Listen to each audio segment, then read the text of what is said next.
जय हिंद। मैं प्रमोद अरोड़ा आप सभी का स्वागत करता हूं आपके अपने परिवार रोजगार विद प्रमोद यूट्यूब चैनल में। दोस्तों, हम लोग कर रहे हैं अग्निवीर भर्ती परीक्षा का प्रैक्टिस सेट। दोस्तों, आज का यह प्रैक्टिस सेट हमारा 7वां है। इसके पहले हम लोग 6 प्रैक्टिस सेट कर चुके हैं। जो लोग नहीं देखे हैं, डिस्क्रिप्शन में उसका लिंक है। हर एक वीडियो का आपको लिंक मिल जाएगा, आप लोग वहाँ से देख सकते हैं। दोस्तों, इस प्रैक्टिस सेट में हम लोग 30 प्रश्नों पर प्रैक्टिस सेट कर रहे हैं, जिसमें से आप 3 विषय का प्रैक्टिस करेंगे, मैथ, रीजनिंग और जीएस का। ठीक है दोस्तों, तो चलिए स्टार्ट करते हैं। दोस्तों, सबसे पहले आप लोग चैनल को सब्सक्राइब कर दीजिए और घंटी वाला बटन भी दबा लीजिए, जिससे कि आपको नोटिफिकेशन मिलता रहे। ठीक है, वीडियो अगर अच्छा लगता है, आपके लिए हेल्पफुल होता है, तो आप वीडियो को ज़रूर लाइक करिएगा और कमेंट में लिखिए जय हिंद। ठीक है दोस्तों, भारत माता की जय आप लोग कमेंट बॉक्स में लिखिए और यहीं से कहानी स्टार्ट करते हैं। दोस्तों आप जितने भी अग्निवीर के तैयारी कर रहे हैं, आप सभी लोग इस वीडियो को देखिए और आपको यहाँ से निश्चित रूप से एग्ज़ाम में क्वेश्चन देखने को मिलेगा। ठीक है दोस्तों, तो चलिए स्टार्ट करते हैं। आज का पहला क्वेश्चन आपके सामने है। मैथ का पहला क्वेश्चन है, जो कि टाइम एंड वर्क का क्वेश्चन है। ठीक है दोस्तों, और टाइम एंड वर्क अगर आप लोग नहीं पढ़े हैं तो कमेंट में लिखिए कि टाइम एंड वर्क का मैं वीडियो बनाऊं, जिससे कि आप लोग उसको पढ़ सके। चलिए दोस्तों स्टार्ट करते हैं। कह रहा है क्वेश्चन, बी की अपेक्षा ए दोगुनी तेज़ी से काम करता है। बी की अपेक्षा ए दोगुनी तेज़ी से काम करता है। ठीक है, तो पहले हम यहाँ पर हम ए और बी का लिख लेते हैं। यहाँ पर रेशियो निकालेंगे। ए की अपेक्षा बी दुगनी तेज़ी से काम करता है। क्वेश्चन है, बी की अपेक्षा, क्वेश्चन है दोस्तों, बी की अपेक्षा ए दुगनी तेज़ी से काम करता है। दोस्तों यह ए है, यह बी है। बी की अपेक्षा ए दुगनी तेज़ी से काम करता है। अगर बी 1 की क्षमता से काम करता है तो ए 2 की क्षमता से काम करता है। ठीक है, यह क्षमता का रेशियो है। ठीक है दोस्तों, यदि दोनों मिलकर किसी काम को 12 दिन में पूरा करते हैं तो बी अकेले उसे कितने दिन में पूरा करेगा। दोस्तों, दोनों अगर लोग जब मिलेंगे तो इनकी क्षमता जुट जाएगी, तो 3 की क्षमता से काम होगा और 12 दिन में काम करेंगे तो टोटल यही काम हो जाएगा। और पूछा है कि बी अकेले उस काम को कितना दिन में करेगा, तो बी का क्षमता क्या है, 1 की क्षमता से काम करेगा, तो 12 तियाँ 36, 36 में 1 से भाग देंगे 36 ही आएगा। यानी जब बी अकेले काम करेगा तो उसे 36 दिन लगेगा। 36 दिन, यानी ऑप्शन नंबर सी इस प्रश्न का सही उत्तर हो जाएगा। ठीक है, समझ में आ गया दोस्तों। चलिए आगे चलते हैं और अगला प्रश्न आपके सामने यहाँ पर यह है। क्वेश्चन आप लोग पढ़िए, वीडियो को पूछ करके आप लोग सवाल को लगाने का प्रयास करिए। ठीक है दोस्तों, चलिए क्या कह रहा है क्वेश्चन। कह रहा है कि किसी गोले के पृष्ठीय क्षेत्रफल और बेलन के वक्र पृष्ठीय क्षेत्रफल का अनुपात क्या होगा यदि गोले की त्रिज्या, बेलन की त्रिज्या एवं ऊंचाई परस्पर समान है। यानी जो गोले की त्रिज्या है वही बेलन की त्रिज्या है और वही बेलन की ऊंचाई भी है।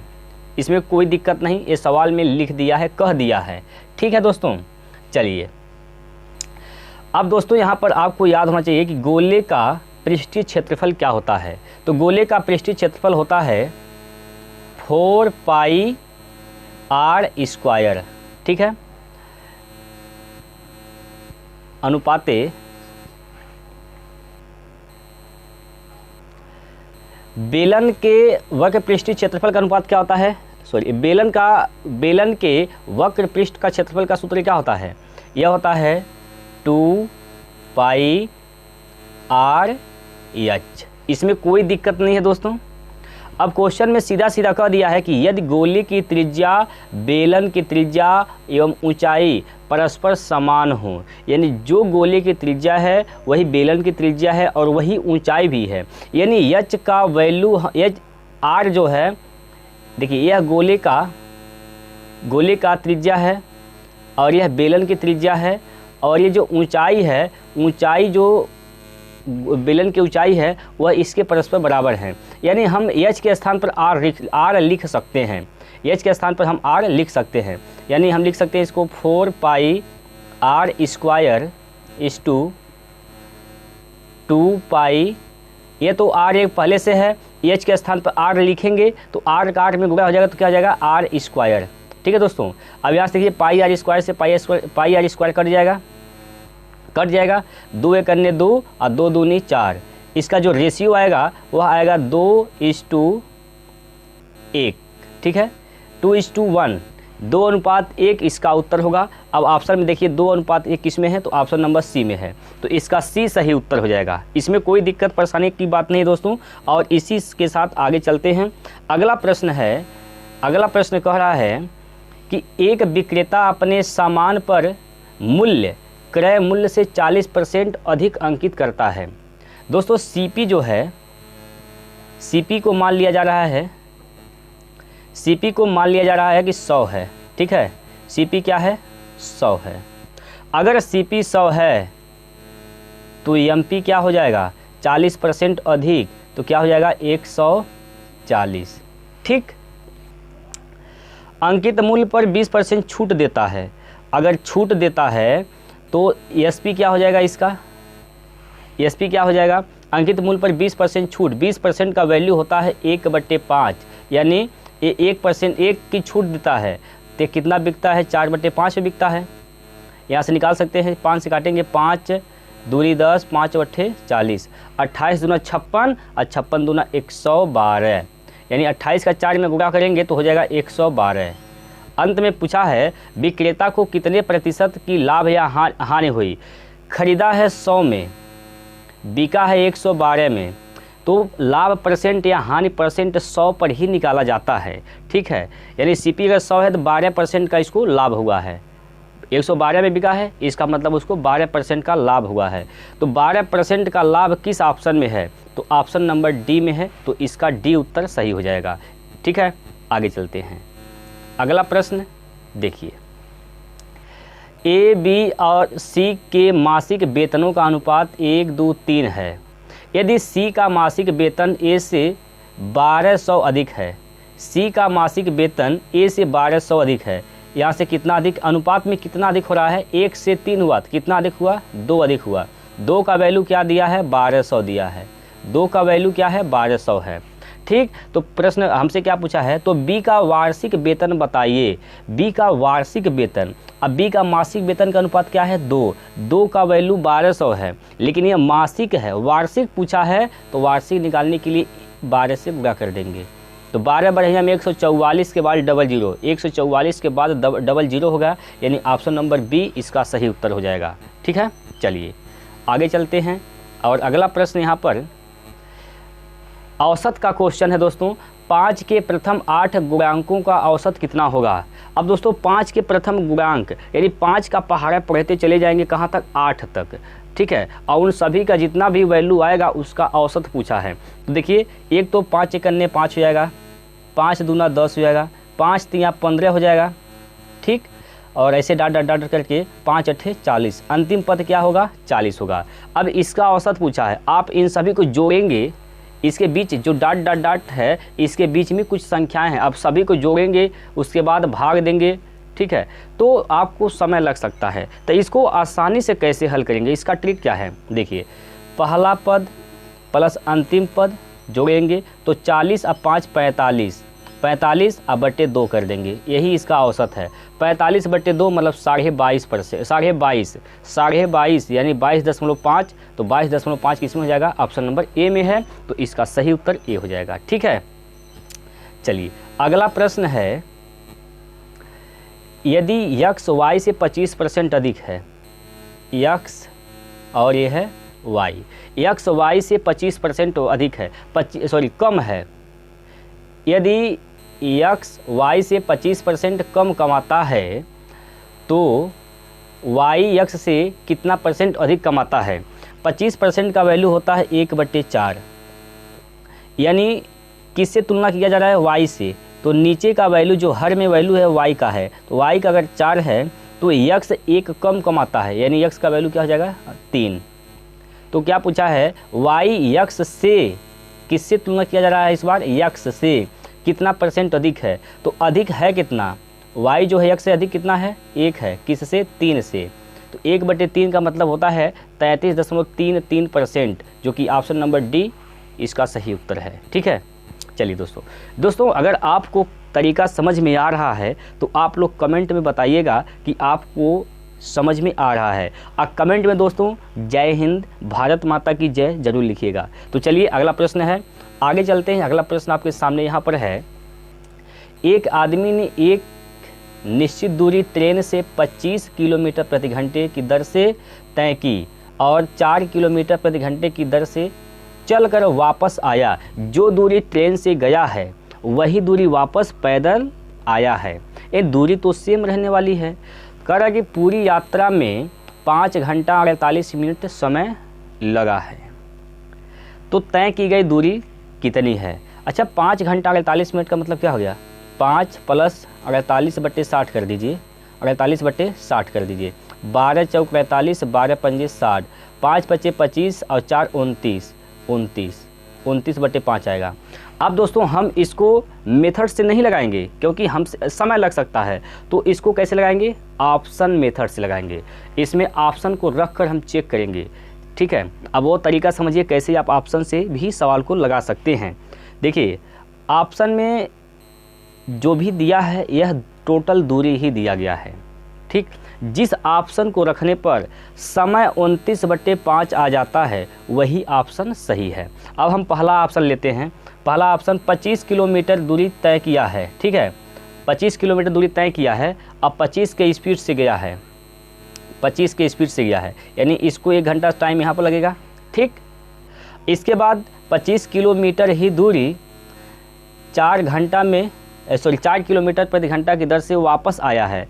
तो यहाँ से देखिए 1 घंटा तो यहाँ पर हो गया, लेकिन यहाँ पर 4 × 6 = 24 हो जाएगा, यानी 6 × 1 = 7 घंटा लग जा रहा है, लेकिन लगा है कितना उसको, 5 घंटा 48 मिनट। तो ये तो बेसी हो जा रहा है, यह तो ऑप्शन हो नहीं सकता। इसी प्रकार हम 30 को भी नहीं ले सकते, 30 भी ज़्यादा हो जाएगा। ठीक है, 30 से हो सकता है आ जाए, लेकिन 30 से नहीं आएगा। क्योंकि देखिए क्यों नहीं आएगा, क्योंकि देख लीजिए एक बार, अगर हम 30 किलोमीटर लेते हैं, 30 किलोमीटर की स्पीड से 30 किलोमीटर दूरी गया है 25 के स्पीड से, प्लस 30 किलोमीटर वापस आया है 4 के स्पीड से, तो 4 से जब भाग देंगे तो 4 × 7 = 28, 7 घंटा वैसे ही आ गया। अभी यहाँ से भी आएगा तो हमें 5 घंटा 48 मिनट ही टोटल लाना है, तो 30 भी नहीं होगा। अब या तो 20 हो या तो 15 हो, या तो 20 हो या तो 15 हो। तो अगर 20 मैं ले रहा हूँ, अगर मैं मान रहा हूँ कि 20 किलोमीटर दूरी तय किया है, ठीक है, और 25 के स्पीड से गया है, तो यहाँ पर इतना समय लगेगा। और 20 किलोमीटर ही दूरी वह 4 के स्पीड से वापस आया है, तो 4 पंजे 20, 5 घंटा हो गया यहाँ पर। और यहाँ से 5 से काटेंगे तो 5 पचे 25 हो जाएगा, अब 5 चौको 20 हो जाएगा। ठीक है, तो 5 पचे 25, 4 29/5 आ रहा है, 29/5 आ जाएगा। तो इसका मतलब ये ऑप्शन नंबर जो सी है यही इसका सही उत्तर हो जाएगा। एक बार फिर से समझिए दोस्तों, एक बार फिर से समझिए, 5 घंटा 48 मिनट का मतलब क्या हो जाएगा, 29/5। अब 29/5 जिस ऑप्शन पर रखने पर 29/5 समय आ रहा है वही इसका सही उत्तर है। अब हमने 20 को लिया है। अब मानता हूँ मैं कि 20 किलोमीटर दूरी गया है ट्रेन से, जो कि 25 के स्पीड से गया है, प्लस समय, ये दूरी बट्टे 4 समय निकल जाएगा यहाँ पर। फिर 20 किलोमीटर दूरी ही वह वापस पैदल चलकर 4 किलोमीटर प्रति घंटा की चाल से वापस आया है।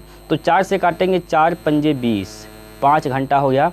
5 से काटेंगे 5 पचे 25, 5 चौको 20, 5 पचे 25 और 4 29/5 आ रहा है, तो इसलिए ऑप्शन नंबर सी इसका सही उत्तर होगा। ठीक है दोस्तों, अब समझ में आ गया है, समझ में आ गया दोस्तों। चलिए आगे चलते हैं, अगला प्रश्न। चलिए, साधारण ब्याज पर एक निश्चित धनराशि 20 वर्षों में खुद की 3 गुना हो जाती है। दोस्तों इस सवाल का कोई भी अगर ट्रिक आप याद करते हैं तो ट्रिक बिल्कुल फेल है। ठीक है, आप मेथड से लगाइए, बहुत सिंपल है। देखिए क्या हुआ, साधारण, आप लोग जानते हैं कि SI बराबर होता है, यानी सिंपल इंटरेस्ट, यानी साधारण ब्याज बराबर होता है PRT/100। PRT बटे 100, ये फार्मूला होता है साधारण ब्याज निकालने का। ठीक है, P क्या है, मूलधन है, R रेट है, T टाइम है, और SI क्या है, सिंपल इंटरेस्ट यानी साधारण ब्याज है। अब इसी पर हम लगाएंगे सवाल को। कह रहा है कि साधारण ब्याज पर एक निश्चित धनराशि 20 वर्षों में खुद की 3 गुना हो जाती है। अगर मूलधन 1 रहा होगा, मूलधन अगर 1 रहा होगा तो कितना हो जा रहा है 20 वर्षों में, 3 हो जा रहा है, यानी कितना ब्याज बढ़ गया यहाँ पर, 2 ब्याज बढ़ा है, यानी ब्याज बराबर मूलधन, मूलधन क्या है 1, R तो नहीं पता है, इंटू T क्या है 20 वर्ष, अब बटे 100। ठीक, 20 पंजे 100, 5 दूना 10, यानी R का वैल्यू क्या आ गया, यहाँ से R का वैल्यू क्या आ गया दोस्तों, R का वैल्यू आ गया 10, R का वैल्यू 10 आ गया। तो कह रहा है कि साधारण ब्याज की समान दर से, जो दर अभी ये 10% आया है, इसी दर से कितने सालों में 2 गुना हो जाएगा। 2 गुना मतलब मूलधन 1 था तो ये 2 हो जा रहा है, मतलब ब्याज 1 रुपया बढ़ जा रहा है। भाई मूलधन 1 था लेकिन मिश्रधन कितना हो जा रहा है 2, तो इसका मतलब क्या हुआ, ब्याज 1 रुपया बढ़ गया है। तो एक ब्याज बराबर मूलधन गुणे दर क्या है 10 बटे समय T, यही निकालना है, बटे 100। 10 से कटेगा, 10 से कटेगा तो T का वैल्यू क्या हो जाएगा 10 वर्ष। T का वैल्यू यानी समय कितना हो जाएगा 10 वर्ष, तो 10 वर्ष यानी ऑप्शन नंबर बी इसका सही उत्तर होगा। ठीक है, चलिए आगे चलते हैं। अगला प्रश्न, अब यहाँ से रीजनिंग का क्वेश्चन स्टार्ट होता है। क्वेश्चन कह रहा है कि Q के पिता B के दामाद हैं। Q का जो भी पिता है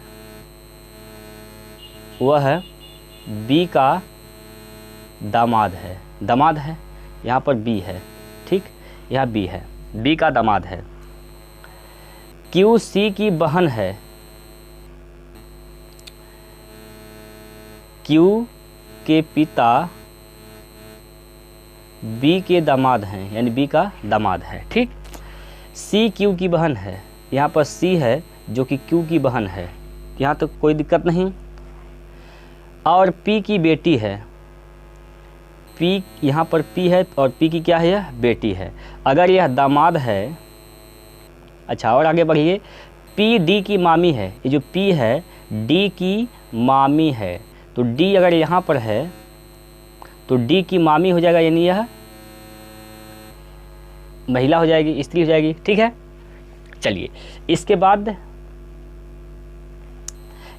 क्या कहा है, P B से कैसे संबंधित है। जो P है यह B से कैसे संबंधित है, तो B का यह दामाद है और ये D की यह मामी है, तो इसकी पत्नी होगी और B की क्या होगी, यह बेटी होगी। तो बेटी यानी ऑप्शन नंबर बी इसका सही उत्तर होगा। ठीक है, चलिए आगे चलते हैं। दी गई जोड़ी के समान रूप से रिश्ता न दर्शाने वाले विकल्प का चयन करें। जो रिश्ता नहीं दर्शाता है, देखिए आगे पीछे यानी विपरीत हो रहा है, आशा निराशा विपरीत है, प्यार घृणा विपरीत है, गुस्सा आक्रोध दोनों एक ही बात है, तो यही सही इसका उत्तर हो जाएगा। ठीक है, चलिए इसके बाद यहाँ से देखिए दोस्तों, यहाँ पर कौन सा क्वेश्चन है। अब इसका देखिए यहाँ पर मेलोन का कोड पूछा है, किस अंक को दर्शाता है मेलोन। अब यहाँ से तुलना करेंगे हम लोग। देखिए यह मैंगो लेमन एंड मेलोन और फ्रूट्स, इसका कोड लिखा है 439516। उसके बाद मैंगो एंड लेमन और येलो, इसका 04996 लिखा है। अब मेलोन इज ग्रीन, इसका कोड लिखा है 857। अब इसको तुलना, हमसे क्या पूछा है मेलोन का, तो मेलोन को देख लेते हैं हम। अगर इसको ले लेते हैं पहला वाले को और दूसरा वाले को, तो देखेंगे इसमें कॉमन एक ही मिलना चाहिए। अगर मेलोन यहाँ पर है तो इसमें भी मेलोन तो इसमें नहीं है, तो इसको हम लेंगे ही नहीं। अब देखिए पहला और तीसरा हम ले लेते हैं, यानी इसको और इसको ले लेते हैं। ठीक, यहाँ पर मेलोन है। अभी देखिए यहाँ मेलोन इज ग्रीन, इसमें क्या चीज़ कॉमन मिल रहा है, सिर्फ और सिर्फ मेलोन मिल रहा है। तो मेलोन के लिए यहाँ पर इसमें देख लीजिए, इसमें और इसमें क्या चीज़ कॉमन है। ठीक है, यहाँ 857 है, यहाँ पर 439516 है, यानी केवल 5 ही मिल रहा है दोनों में, तो इसका मतलब मेलोन का कोड 5 हो जाएगा। तो ऑप्शन नंबर ए इसका सही उत्तर हो जाएगा। अगला प्रश्न, यदि HOUSES को लिखा जा रहा है GNAYDR, तो DIARY को क्या लिखा जाएगा? H का कोड 8 होता है, 8 से 7 हो गया, G हुआ है यानी 7, G का कोड 7 होता है, 8 से 7 हुआ, इसका मतलब 1 कम हुआ, तो D से 1 कम करेंगे तो C आएगा। अब C में तो चार के चारों ऑप्शन में शुरू में C है। O का 15 होता है, N का 14, अभी 1 कम हुआ। I का 9 होता है, 9 से क्या होगा 8 होगा, तो इससे भी चारों में मिल रहा है। C के बाद H आएगा, C के बाद क्या आएगा H आएगा। ठीक, अब आगे चलिए। U का होता है 21, U का 21 से 1 लिखा है, तो 21 से 1 मतलब 21, 5, 26, 27, यानी 6 जोड़ेंगे तो 1 आ जाएगा। 6 जोड़ेंगे, 21 में जब 6 जोड़ेंगे तो 27 होगा, और 27 यानी 26 तक तो Z हो जाएगा। 26 के बाद अगला अक्षर क्या आएगा, फिर A आ जाएगा। इसका मतलब क्या हुआ है, तीसरा जो अक्षर है इसमें 6 वृद्धि किया गया है, तो A में 6 जोड़ेंगे। A में A का कोड 1 होता है, तो 1 में अगर 6 जोड़ेंगे तो 7 हो जाएगा, यानी H के बाद क्या आएगा G आएगा, यानी H के बाद E तो नहीं आएगा, E तो नहीं आएगा। अब इन्हीं दोनों ऑप्शन में से एक सही है। अब देख लीजिए दोस्तों, यहाँ पर क्या है, यहाँ तक तो सभी में समान है, यानी अंतिम अक्षर से हम पता कर सकते हैं कौन सा सही हो सकता है। अब देखिए यस का 19 होता है, 19 से R हुआ है, R का क्या होता है 18, यानी 1 कम हो गया है, 1 कम हो गया है। तो Y का होता है 25, 25 से 1 कम करके 24, तो 24 मतलब यक्स, लास्ट में यक्स आएगा, तो यक्स इसमें तो Z है तो होगा ही नहीं, तो यानी ऑप्शन नंबर C ही इसका सही उत्तर होगा। ठीक है, ऐसे आप लोग इसको हल करेंगे। अब आइए अगला क्वेश्चन है, यहाँ पर कह रहा है कि अव्यवस्थित अक्षरों को पुनर्व्यवस्थित कर एक सार्थक शब्द बनाएं और फिर उसमें से भिन्न ज्ञात करें। सबसे पहले इसका सार्थक बनाना है, और उसके बाद सार्थक बनाने के बाद उसमें जो भिन्न है, अलग है, उसको बताना है। ठीक है, चलिए तो बनाइए पहले सार्थक शब्द क्या बनेगा। चलिए देखिए आप लोग ध्यान से, यहाँ पर देखिए ये पहला जो है ORIN, तो यहाँ से क्या बन जाएगा आयरन, IRON, यहाँ से आयरन बन जाएगा। यहाँ से NADS, तो यहाँ से सैंड बन जाएगा, सैंड SAND, सैंड बन जाएगा। ठीक, यहाँ से देखिए कॉपर बन जाएगा, COPPER, कॉपर बन जाएगा। और यहाँ से देखिए गोल्ड बन जाएगा, GOLD, गोल्ड बन जाएगा। अब देखिए आयरन, कॉपर, गोल्ड, ये सभी के सभी धातु हैं, लेकिन सैंड क्या होता है बालू होता है, तो यह अलग हो जाएगा। तो इसका मतलब कौन सा विकल्प सही है, ऑप्शन नंबर B। ठीक, चलिए आगे चलते हैं। अगला प्रश्न, श्रृंखला में लुप्त पद को ज्ञात करें। अब देखिए यहाँ पर 13 से 14 1 वृद्धि, 14 से 18 4 वृद्धि, 18 से 27 9 वृद्धि, 9 वृद्धि हुआ है। अब देखिए 1 से 4 यानी 3 वृद्धि, 4 से 9 यानी 5 वृद्धि, 3 2 5 2 7 वृद्धि, 9 7 16 हो जाएगा, और 16 27 जोड़ेंगे तो 7 6 13, यानी इकाई का अंक 3 आएगा, उसके बाद 2 1 3 1 4 43 आएगा। तो क्वेश्चन मार्क के स्थान पर 43 आएगा, जो कि ऑप्शन नंबर C में। ठीक है, तो इसका C उत्तर सही हो जाएगा। आइए आगे चलते हैं दोस्तों। यहाँ पर देखिए, यहाँ पर 4 × 9 × 3 बराबर 4 लिखा है। ठीक, 5 × 3 × 1 बराबर 3 लिखा है, तो उसी प्रकार 9 × 9 × 7 बराबर क्या होगा। अब यहाँ पर ध्यान से समझिएगा, अगर इन सभी को जोड़े देता हूँ मैं, सभी को जोड़े दीजिए, तो 9 4 13 3 16, 16 का अंडर रूट निकालेंगे तो 4 आ जाएगा। उसी का प्रकार यहाँ भी निकाल के देख लीजिए आप लोग, 5 3 8 9, 9 का वर्गमूल 3 हो जाएगा। उसी प्रकार यहाँ पर 9 9 18 7 25, 25 का वर्गमूल क्या आएगा 5 आएगा। तो इसका सही उत्तर क्या हो जाएगा 5, जो कि ऑप्शन नंबर A सही हो जाएगा। ठीक है, चलिए आगे चलते हैं। अब दोस्तों यहाँ से स्टार्ट होता है GS का क्वेश्चन, और GS का क्वेश्चन यहाँ पर देखिएगा, कंप्यूटर शब्द जाल में रैम RAM का संदर्भ है, यानी रैम का फुल फॉर्म क्या होता है? रैम का फुल फॉर्म होता है रैंडम एक्सेस मेमोरी, यानी ऑप्शन नंबर डी इसका सही उत्तर हो जाएगा। चलिए दोस्तों अगले क्वेश्चन में चलते हैं और अगला क्वेश्चन आपके सामने है।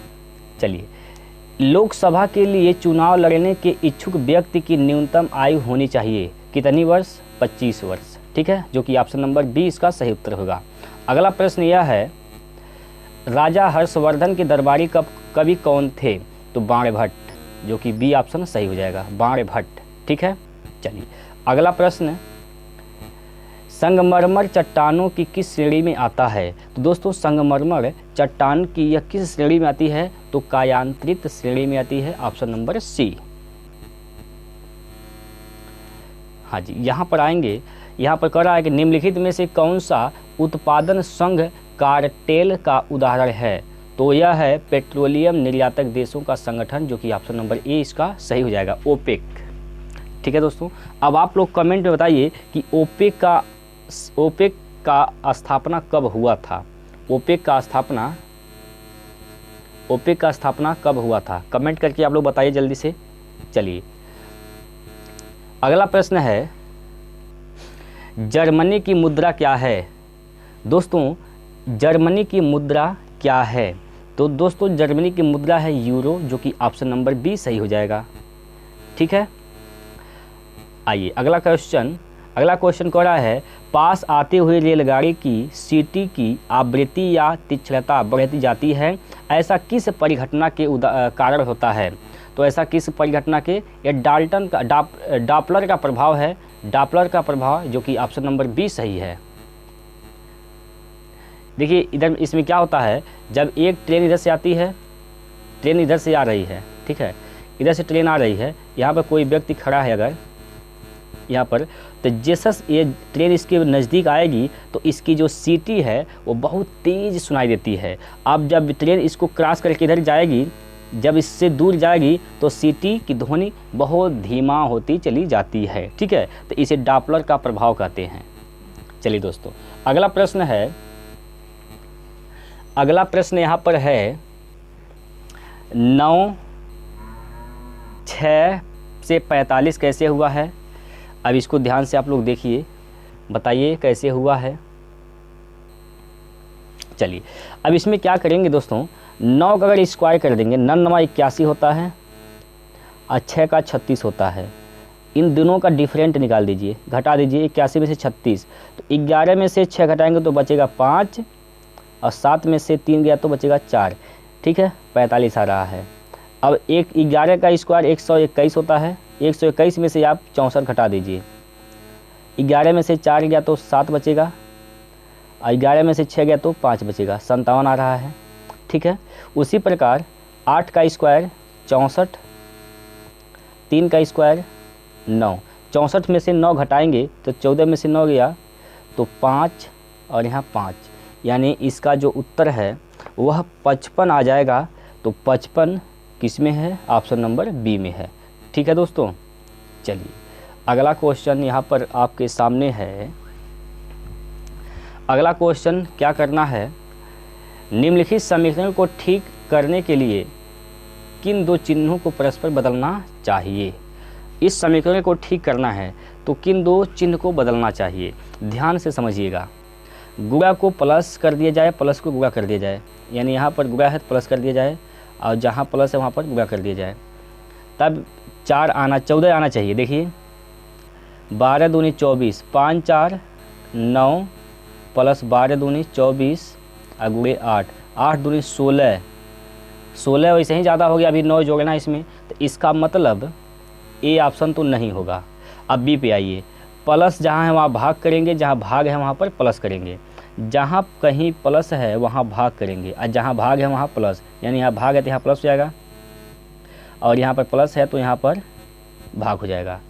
अब देखिए यहाँ पर जब भाग देंगे, 4 से भाग देंगे तो ये तो 5 को 20 कर दीजिए, यहाँ पर 20 हो जाएगा और माइनस 24, यह हो जाएगा 4 3 12, 4 दूनी 8।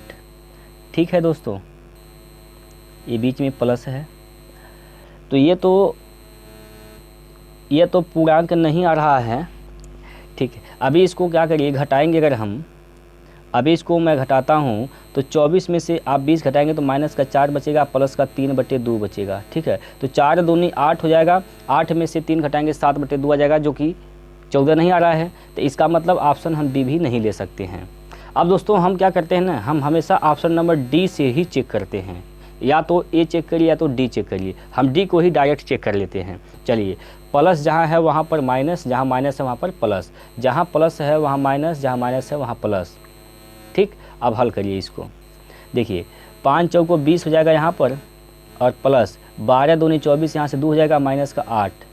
ठीक, अब यहाँ से देखिए 8 में से 2 घटाएंगे -6, और 20 में से -6 घटाएंगे तो 14, यानी ऑप्शन नंबर डी पर ही सेटिस्फाई हो रहा है। तो इसका मतलब ऑप्शन नंबर डी इसका सही उत्तर हो जाएगा। इसमें कोई दिक्कत परेशानी नहीं है दोस्तों। आगे चलते हैं, अगला प्रश्न है।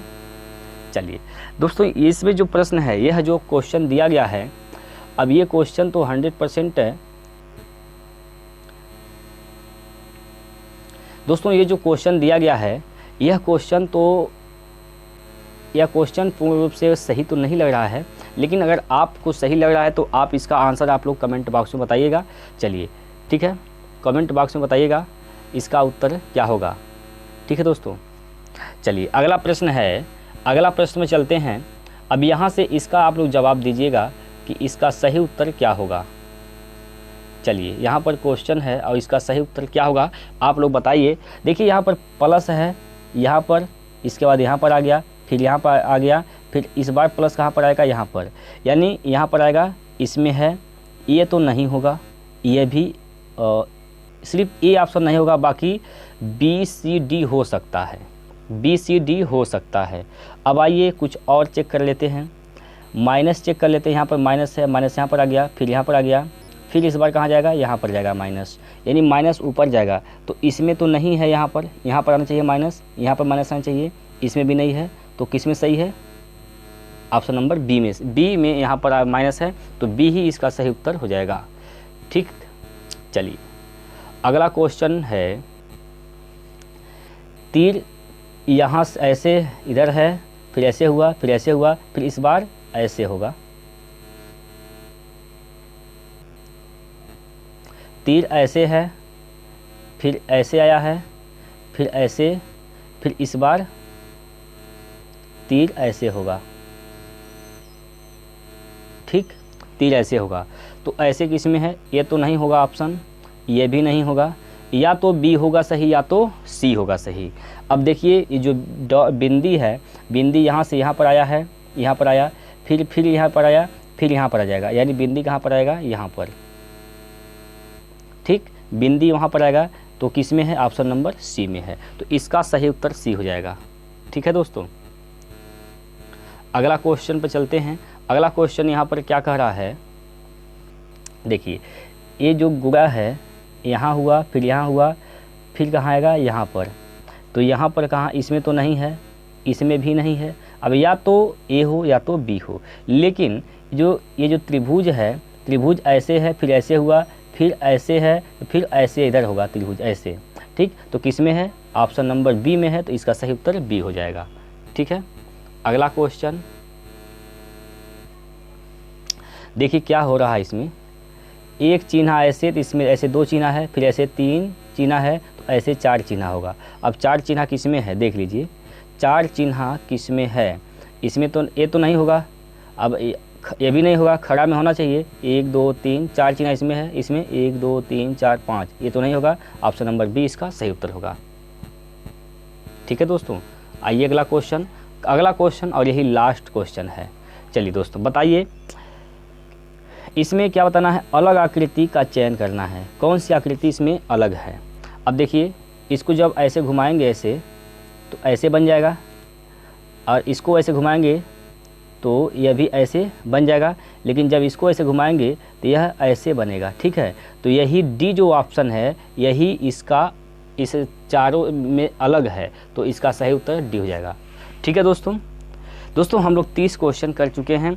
अब आप लोग कमेंट में बताइए कि आपका कितना स्कोर आया है। ठीक है दोस्तों, 30 में से आप कितना क्वेश्चन सही कर पाए हैं। ठीक है, तो दोस्तों आज के लिए इतना ही, फिर मिलते हैं अगले वीडियो में जय हिंद, जय भारत।